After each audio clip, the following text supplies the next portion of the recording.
Bem-vindo, bem-vinda. Eu sou o Vitor, eu estou falando diretamente aqui da biblioteca da Fundação Japão São Paulo. E hoje a gente começa o nosso segundo episódio da série Ponto de Vista, em que eu entrevisto pessoas que podem nos ensinar bastante sobre cultura japonesa, a vivência no Japão e como isso pode ajudar a gente, mesmo estando tão longe do Japão agora, 18 mil quilômetros de distância, aprender alguma coisa que pode ser interessante, inclusive para viver nos dias de hoje, nesse cenário. E para hoje, eu tenho uma convidada super especial, que é a Monja Koen. Muito obrigado pela participação, por ter aceito o convite. A gente tem preparado essas questões com muito carinho faz um tempo já. Fico muito feliz com a sua participação hoje. Agradeço o convite e para mim é um prazer falar do Japão. Eu tenho aqui algumas questões, né? E primeiramente, né, todo mundo lembra da senhora quando nós estamos pensando em paz, bem-estar, felicidade. Mas primeiro eu queria voltar um pouquinho lá atrás e eu queria entender de que forma foi a sua experiência no Japão, o seu contato com o Japão. Por que você foi para lá? Bom, eu fui para o Japão porque eu havia me tornado monja. Eu estava morando nos Estados Unidos, eu comecei a praticar meditação zazen com um monge japonês. Eu fui ordenada monja lá nos Estados Unidos e no dia da minha ordenação me deram um panfleto do mosteiro feminino de Nagoya. E eu falei, puxa, eu queria ir para esse mosteiro.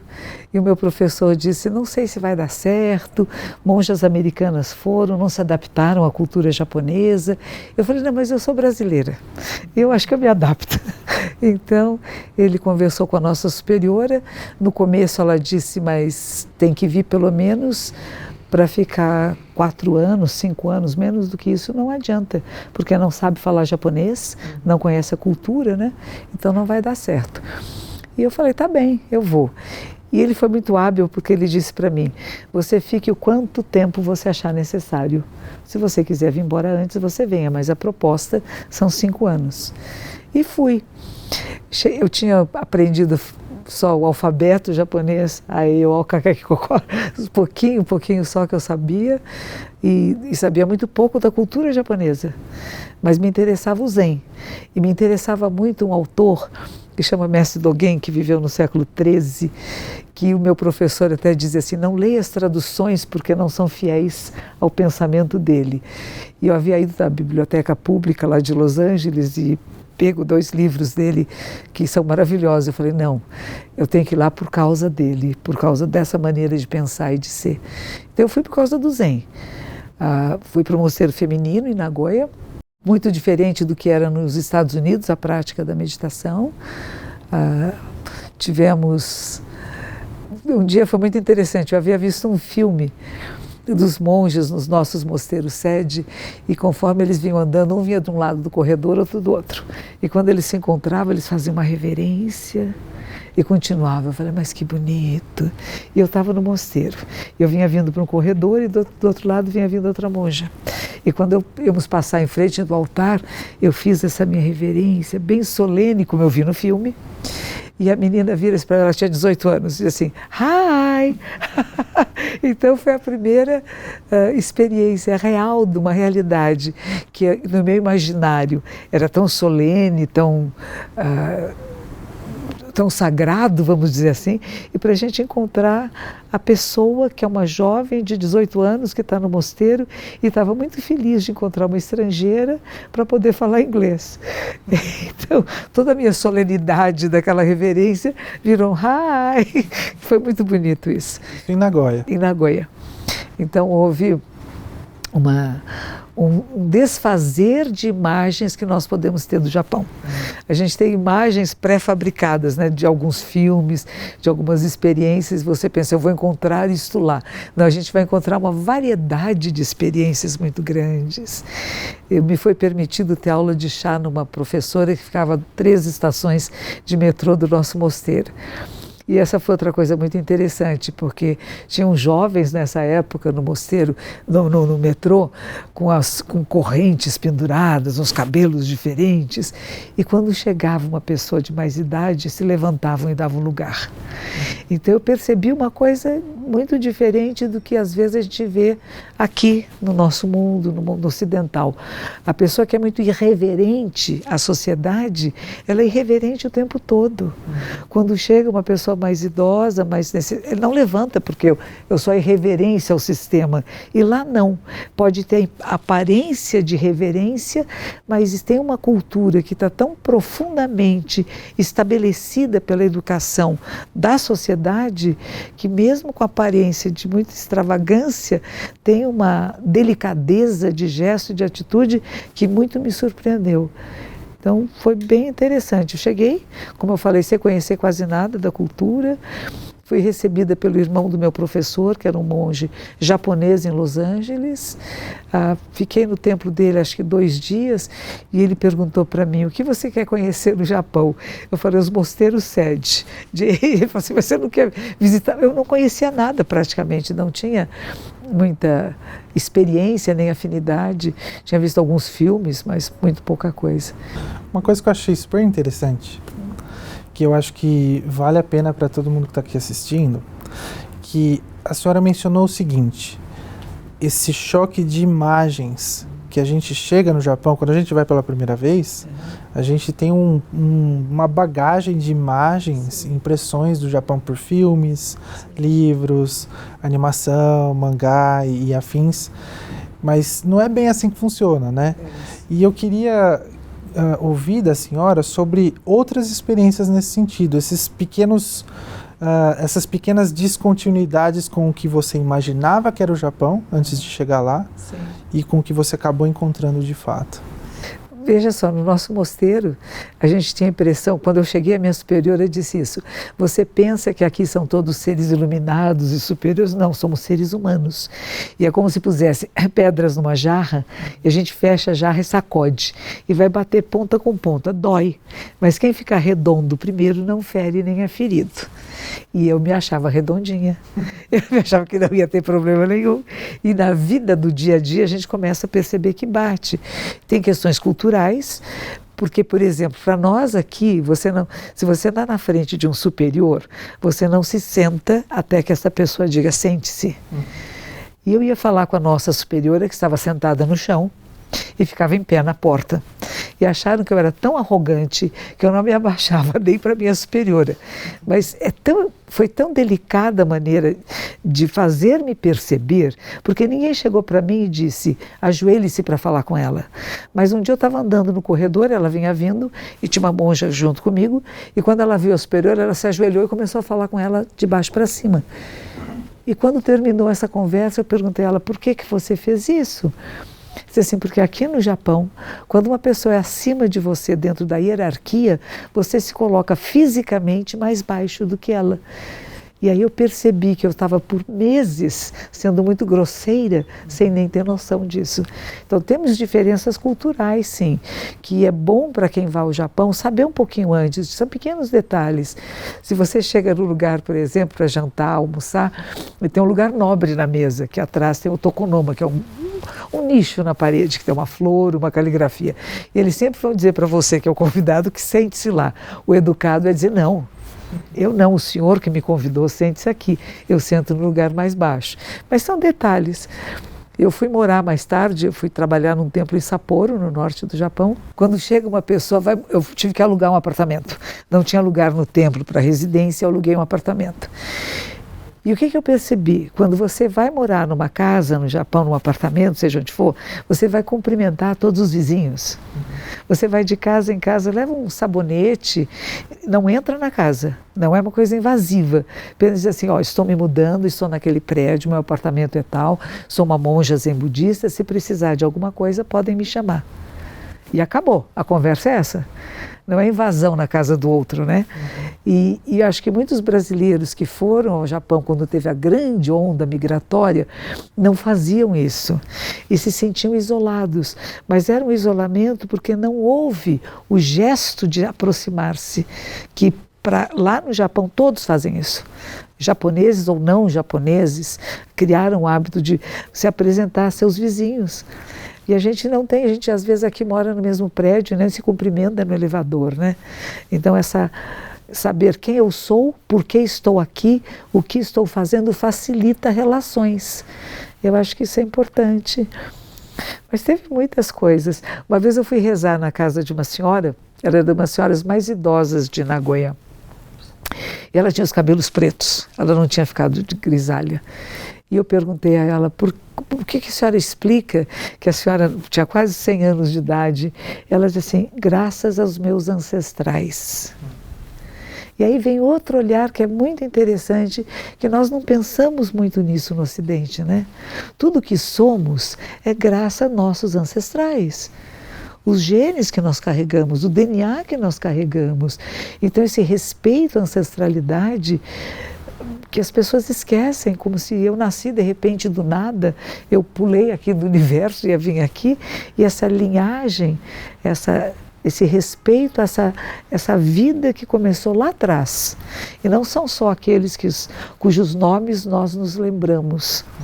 A gente pensar que estamos aqui porque milhões de anos a vida humana está no planeta e somos o resultado de todas essas vidas. Então agradecemos, não reclamamos, mas agradecemos. Então esse sentido de gratidão, de respeito. E eu acho que eu aprendi sobre fé muito mais com essas famílias onde eu visitei, porque faz parte da religião japonesa, todo mundo tem um altar em casa. E são chamados monges ou monjas para rezar todos os meses. Algumas pessoas até mais do que uma vez por mês. Algumas têm dias certos, o dia do último que faleceu, e a gente entra na intimidade da casa de alguém, porque o oratório é onde está o coração da família, onde fazem as orações de agradecimento, de tristeza, de pedidos, né? E geralmente essas senhoras e senhores que estavam lá, ou pessoas que estavam na casa, sabiam rezar os sutras até melhor do que eu. Eu aprendi com elas a rezar e histórias que me contavam de milagres, de coisas maravilhosas que aconteceram graças às orações e às bênçãos dos Budas e Bodhisattvas, que para nós são os seres iluminados, benfazejos, que muitos dos ocidentais que entram em contato com a religião e as religiões do Japão vêm de uma forma muito intelectual e não de uma forma de fé. E a população japonesa, grande parte dela, se relaciona com fé. Da mesma maneira que aqui as pessoas fazem visitas às Nossas Senhoras, aos grandes templos, igrejas católicas, por exemplo, as pessoas fazem peregrinações no Japão, acreditando que vão receber benesses, bênçãos, que a gente nunca pensou nessas, principalmente o Zen, que o pessoal fala, Zen não é religião, Zen é filosofia. Não, é uma filosofia de vida, como o cristianismo também tem filosofias. E não é só uma filosofia, tem várias filosofias dentro do budismo, né? Então, mas mais do que de ser também uma filosofia, também é uma religião de milhões de adeptos, que tem uma fé profunda de que se eu fizer a minha oração, isso tudo vai dar certo, eu vou ser protegido e abençoado. E se não der certo, é porque os Budas e Bodhisattvas não quiseram que fosse assim. Mas não significa que a pessoa não faça por acontecer, que é outra coisa importante, trabalho e dedicação. Quando a senhora voltou para o Brasil, a primeira vez, a senhora foi para o Japão, ficou em Nagoya e voltou. E você percebeu em Nagoya essas diferenças, essas nuances, essas sutilezas, o que o brasileiro olha, o que os japoneses olham. E como foi esse retorno? Eu acho que eu fiquei uns 2 anos lá, até que eu vim aqui, eu tinha direito a 1 semana aqui no Brasil. E, bom, eu estava no mosteiro, eu estava interna no mosteiro, eu achei tudo muito barulhento. O Brasil, todo mundo fala mais alto, na rua, no restaurante, onde quer que você vá, no supermercado. Os produtos têm odor muito mais forte, sabão, coisas que lá no Japão você mal percebe.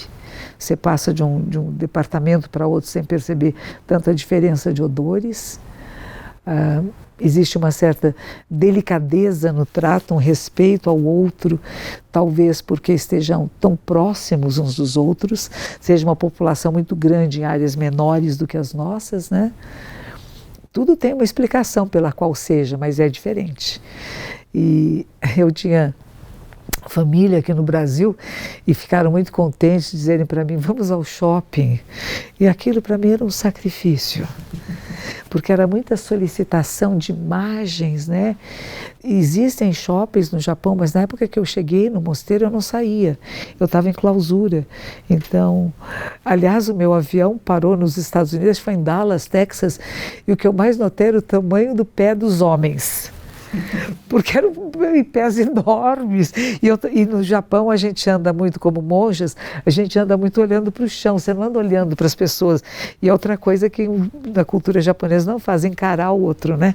O olhar é muito discreto, é quase que não estivesse olhando. Então eu acostumei muito a olhar para o chão. E de repente aqueles pés enormes, eu falei, nossa, que coisa impressionante, são gigantes aqui, né? E desses contrastes, o que o Brasil pode aprender com o Japão e o que o Japão pode aprender com o Brasil? Eu acho que quando eu vim para cá, eu pensei, o que é mais importante que eu posso trazer é a ideia do kokoro, que é a essência do ser. Que nós podemos ser muito sutis e delicados na nossa maneira de ser e de perceber a realidade. Como a minha superior uma vez falou na mesa, ela gostava muito de sukemo, o picles japonês, né? E quando ela era criança, chegava, ela já comia, e a tia dela com quem ela morava, que era uma monja, não, minha filha, isso é para comer no final, senão ele tem um sabor muito forte e você ainda vai perceber o sabor dos outros alimentos. Então é uma delicadeza de sensações e de percepções, que no Japão é mais percebido, é mais treinado a perceber, desde criancinha. A ideia de que vão se sentar embaixo das cerejeiras em flor para fazer piquenique e escrever poesia. Vão olhar para a lua para escrever poesia. Isso a gente não vê muito por aqui, não é comum. Existem algumas pessoas, lá é a grande população fazendo isso, desenvolvendo a sensibilidade para a natureza e na relação com a natureza. Isso eu achei bem diferente. O que o Brasil tem, a gente não tem tanto as regras que a sociedade japonesa tem.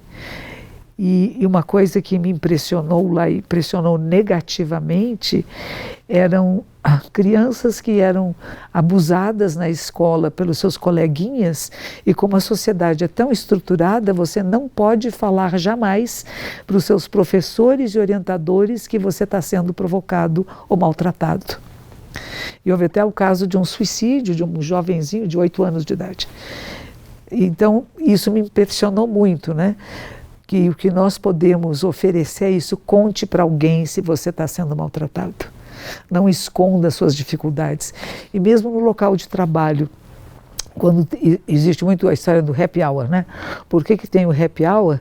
É porque as pessoas são muito tímidas em falar das suas dificuldades em lidar com seus parceiros de trabalho. Delação premiada no Japão não existe, né? A pessoa se enforca, se mata antes de delatar um amigo ou qualquer pessoa. Isso é da cultura japonesa muito antiga, né? Então, o que acontece? As pessoas não contam as dificuldades que tem no seu local de trabalho. Nós contamos. E não precisamos tomar saquê. Então, o tomar saquê depois do trabalho é uma maneira de dizer, eu posso agora, porque eu bebi, eu falo aquilo que eu não falaria, que socialmente é considerado inadequado. Mas se eu tomei um pouquinho de cerveja e saquê, eu vou contar coisas que eu não contaria de outra maneira. E os líderes, os gerentes, os diretores vão juntos para ouvir aquilo que eles nunca ouviriam dentro da empresa. Isso é diferente. Isso aqui as pessoas falam, brigam entre si, não é? Reclamam. Essa história de reclamar do colega, do parceiro lá, eu nunca vi acontecer. Nunca. Aliás, eu às vezes ia reclamar para o meu superior alguma coisa. A monja dormiu na palestra e ela dizia assim, é você que tem que mudar, não é ela. Eu falava, nossa, essa senhora japonesa não me entende. A monja que não estava fazendo direitinho, né? E levei anos. Depois de 8 anos eu entendi o que ela estava dizendo. É o meu olhar para a realidade que muda. É a minha acolhida ao outro que muda. Eu não vou mudar a outra pessoa, mas vou mudar a minha compreensão de por que essa pessoa está se manifestando dessa forma. E ela dizia, não saem todos aqui mestres. Aqui numa escola, a gente põe uma sementezinha nelas e que vai germinar talvez anos depois. Então não espere que elas sejam perfeitas aqui. Estão em aprendizado. E eu era muito rígida, sabe? Eu achava que eu tinha lido nos livros que tinha sido daquele jeito, né? E ela falou, não seja tão rígida, seja macia. Que é outra expressão muito bonita, seja como a água, né, que toma a forma do vaso que o contém, não seja como gelo. Isso ela me falou muitas vezes. Nunca me disse, eu já falei isso para você antes. Nunca levantou a voz, nunca ficou brava. E nunca disse, eu já falei isso, nós falamos isso, né, para filhos, amigos, eu já te ensinei. Nunca. É como se fosse a primeira vez que me falasse, até que eu percebesse, nossa, acho que é a 5ª vez que ela está me dizendo isso, eu ainda não entendi. E aí a gente entende. Então até a maneira de educar é diferente. É gentil, é suave, e a ideia é que você perceba a sua falta. Você perceba, não que alguém aponte, você falhou aqui. Mas isso, o grupo é muito forte. Então não é mais a educação do indivíduo, de uma pessoa separada, mas como que o grupo faz com que você entre no grupo e você seja parte do grupo. E o que foi acontecendo comigo, eu fiquei 12 anos lá. O que foi acontecendo comigo é que eu esquecia, nós não temos espelhos do mosteiro, só tem um espelho que a gente raspa a cabeça, mas não se usa espelho. E de repente eu esquecia que eu não era japonesa, porque eu estava só entre japoneses. E às vezes eu passava na rua e tinha uma janela espelhada, eu olhava, quem é aquela? Ah, sou eu, nariguda, com olhão grandão. E eu gosto muito de crianças. E uma vez estava no metrô, indo para a minha aula de chá, e tinha uma criancinha do lado, eu olhei e sorri para ela, e ela ficou muito assustada. E eu falei, nossa, eu sou um ser que assusta a criancinha. Porque nós temos uma face diferente. E eu esquecia qual era a minha face. E outra coisa que achei interessante, que nós achamos que todos os japoneses sabem comer muito bem com hashi, com os pauzinhos. Não sabem, não.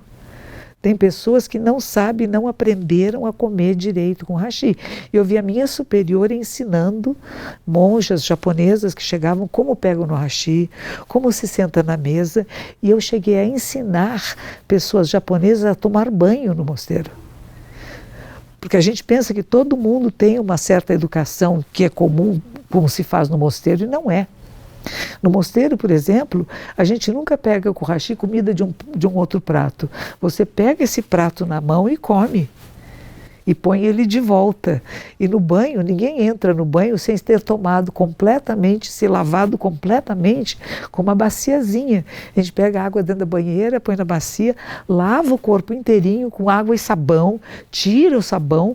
Algumas vezes fazemos isso 2 vezes antes de entrar de molho na banheira. Na casa das pessoas é diferente se você está sozinho em casa. Mas se você está num coletivo, é uma coisa que a gente ensinava, né? E eu achei tão interessante. Como é que eu, que nunca tomei banho no coletivo, depois de 3, 4 anos no mosteiro, estava ensinando as noviças a tomar banho. Eram japonesas. Eu falei, nossa, a gente aprende. Eu acho que a gente aprende e se adapta a realidades diferentes. O pessoal falou que era mais difícil para você acordar cedo, a comida. Não, relações humanas. Isso é mais difícil em qualquer lugar do mundo. Como é que você compreende o outro, mesmo que não fale a mesma língua? E o que aconteceu comigo é que eu não podia entender o que falavam, mas eu comecei a ler o corpo das pessoas. O que aquela monja está falando com a outra? Ela está alegre, está triste, é bom, é ruim? E aí eu desenvolvi uma capacidade de percepção dos olhos das pessoas, da luz que sai dos olhos da pessoa, se alegria, tristeza, braveza, porque uma coisa que no Japão é também ensinado, e que houve até críticas dos nossos superiores, dos nossos grandes abades, é o tatemae, que se chama, né? Sempre na frente você é gentil, você é educado, e por trás você aquela pessoa não é legal. E ele dizia, nós não podemos ser assim.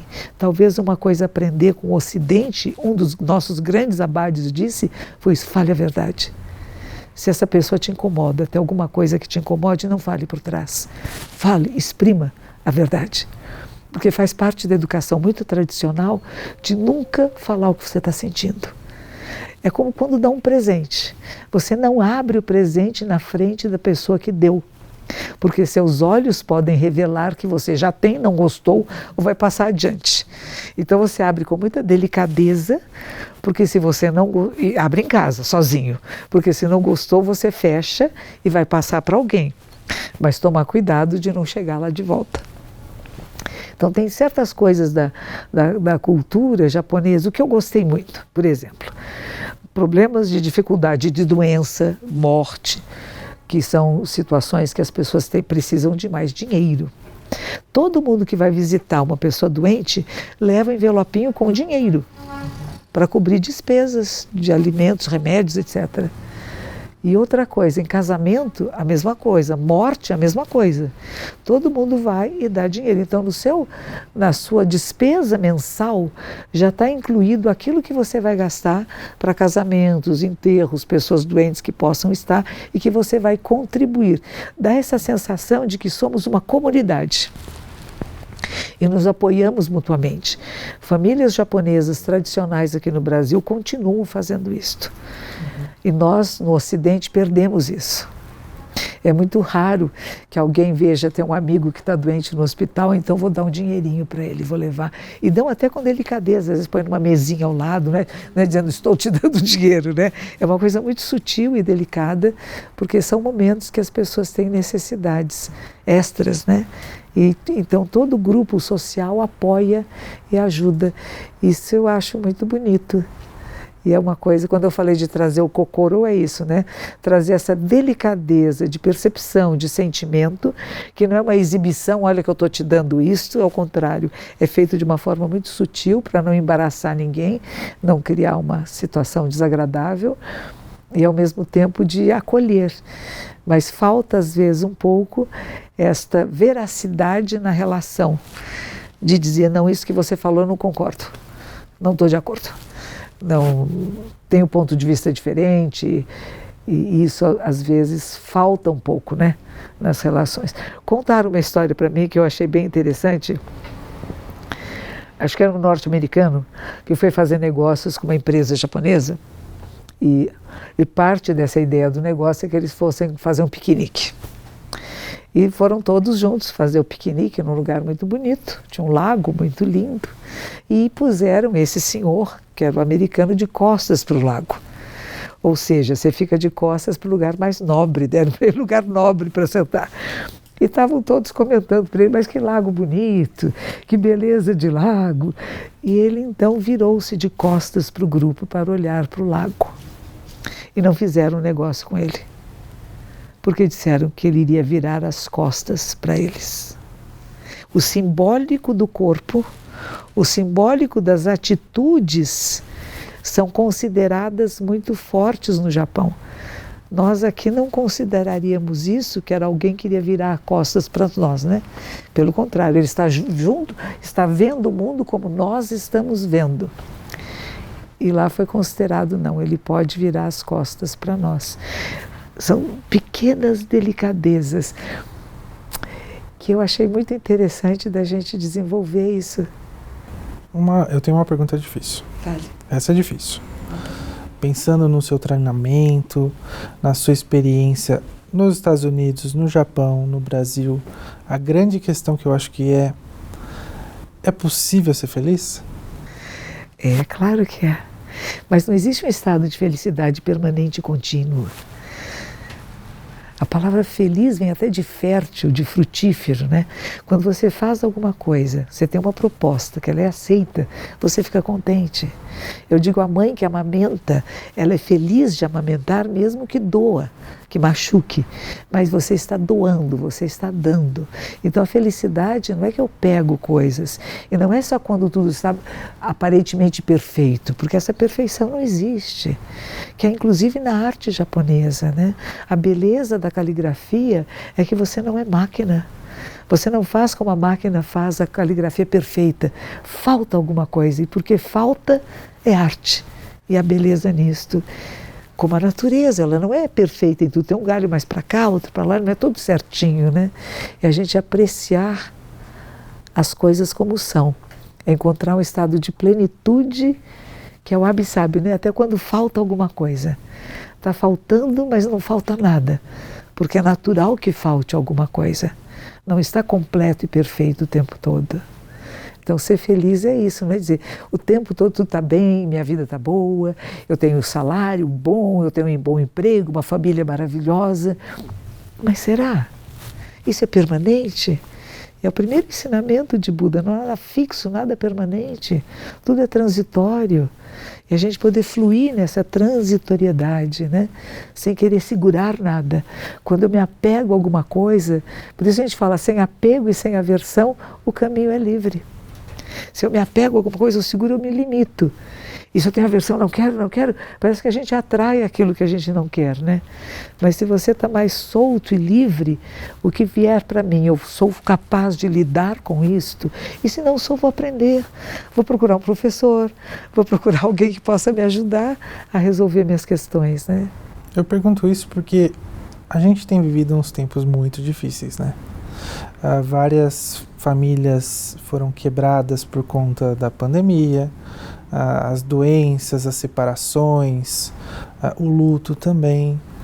E a grande questão é como é possível manter um bem-estar, uma paz de espírito, ainda mais no cenário de hoje, desse cenário contemporâneo. Como que a gente faz? Olha, tem uma frase que eu gosto muito, que é do Sutra da Sabedoria Perfeita, Makarani Haramita, que diz o seguinte: nada tem uma autoidentidade substancial, independente e separada. Nada. Nada nem ninguém. Nós estamos todos interrelacionados a tudo que existe. Então a dor do mundo é a nossa dor. A minha dor pessoal é a maior de todas porque é a minha. Mas se eu olhar à minha volta, há muitas outras dores também. Mas também há alegrias. E a minha alegria é a maior de todas porque é a minha alegria. E a alegria do mundo é a minha alegria, porque eu estou em conexão com tudo que existe. Então nós estamos no finzinho de uma pandemia muito difícil, muito dolorosa. Morreram pessoas, mas nós não perdemos ninguém. Nós convivemos com pessoas queridas, que se elas deixaram saudade, é porque eram pessoas boas. E como é que eu me torno uma pessoa tão boa como essa que se foi?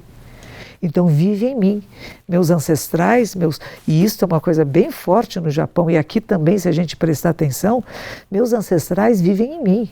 Aqueles que morreram, o corpo morreu, mas a experiência da relação, ela continuará enquanto houver vida em mim. E se eu sou capaz de passar adiante aquilo que foi benéfico, esta vida é eterna. Não porque este ser é eterno, não porque haja reencarnações, mas porque a vida é transmissão contínua, não só de DNA, mas de comportamentos e maneiras de ser no mundo. E nós aprendemos com a nossa ancestralidade. Eu falo muito para descendentes de japoneses aqui no Brasil, que os primeiros imigrantes, os primeiros chegaram, deixaram um caminho de luz, de dignidade, de trabalho, de honra, e que não podemos desonrar esses nossos ancestrais com a nossa vida presente. Então, nossa vida presente, que tem dor, tem sofrimento, tem tristeza, mas tem alegria, porque vivem em nós. Nesta época do ano, em agosto e em julho, são duas épocas do ano, independente da norte ou o sul do Japão, se faz uma cerimônia que chama o Bon, é uma prece que se faz durante 5 dias. Familiares todos se reúnem na casa do mais antigo, que tem o altar maior de toda a ancestralidade, comem e bebem com os mortos. Os vivos e os mortos estão juntos. E no último dia se despedem dançando e cantando. Dança circular, que é para dizer a vida continua em nós. Honramos a vida que recebemos. Então a morte não é só lágrima, porque se a gente chora muito com a morte, é uma coisa muito egóica. Eu estou triste. Eu perdi alguém. E quando você muda isso e diz que este alguém que se foi vá para a luz infinita, que esteja bem, que esteja tranquilo, porque nós vamos levar adiante a sua vida, na nossa vida. Então nada se perdeu. Eu queria, antes de me despedir, fazer um outro pedido. Eu queria saber se a senhora pode deixar uma mensagem para as pessoas que estão assistindo, onde elas podem aprender mais e como elas podem ser felizes. Nós podemos desenvolver a sutileza da percepção. Eu acho que isso é uma coisa que é educada no Japão desde pequenininho. Olha, gente, tem em mangá. Vocês não sabem a maravilha que é mangá no Japão. Tem a história de Buda, a história da humanidade, tem tudo em mangá. Então é uma maneira fácil de ler e de aprender, por exemplo. Mas você pode olhar para você e aprender com você a ser mais sutil. A delicadeza do gesto, da atitude, da maneira de andar, de não fazer muito barulho, de não ser uma pessoa muito barulhenta no mundo, mas um pouquinho mais de introspecção, um pouquinho mais de percepção de si mesmo, de como é que eu falo, que gestos eu faço. Eu notei que no Japão, quando a minha professora e os professores davam palestras, eram pouquíssimos gestos. Por quê? Porque o gesto distrai a atenção. A mão nos leva para o lugar que a mão está indo e às vezes perde o foco. Desenvolver o foco, a delicadeza, a gentileza. Quando você entra numa loja no Japão, tem mocinhas de luvas brancas, é tão bonitinho, chapéuzinho, e diz: "Irashaimase, seja bem-vindo". Pessoas que trabalham numa padaria, o dono da padaria, ele está o tempo todo fazendo o pão, olhando quem está ajudando e dando boas-vindas a quem chega. Fui num restaurante esses dias em Fortaleza e a dona do restaurante sentou na mesa comigo e eu falei para ela: "Você não cumprimenta as pessoas que vêm ao seu restaurante?" Que é uma coisa que no Japão o dono faz. Ele vai até a pessoa: "Seja bem-vindo, você foi bem servido". Isso nos faz bem, a gente cuidar uns dos outros. Não é só de você. Para você cuidar do seu negócio, para você ter uma vida mais plena, preste atenção também nas pessoas à sua volta. Elas estão bem? Elas estão bem servidas? Se puserem uma comida muito gostosa, que você gosta muito, não se sirva logo. Olhe as pessoas na mesa. Quem é que olhou e gostou? Ofereça primeiro. Isso vai fazer diferença na nossa vida. Sair um pouco do ego, do eu, e perceber o nós. Isso vai definitivamente nos tornar mais alegres, contentes e felizes. Eu queria agradecer, porque foi muito legal, foi muito bonito. Eu queria agradecer mesmo a participação da Monja Coen nesse segundo episódio do Ponto de Vista. Muito obrigado. Obrigada a você. E para finalizar, para me despedir, mais uma vez eu falo aqui do escritório da Biblioteca da Fundação Japão em São Paulo, que é uma instituição japonesa voltada para a difusão e também para o incentivo de estudos sobre o Japão, os estudos japoneses também. Então conheçam a Fundação, visitem a biblioteca, uma das maiores bibliotecas em acervo em japonês aqui que a gente tem no Brasil. Aproveite. E a gente se encontra na próxima.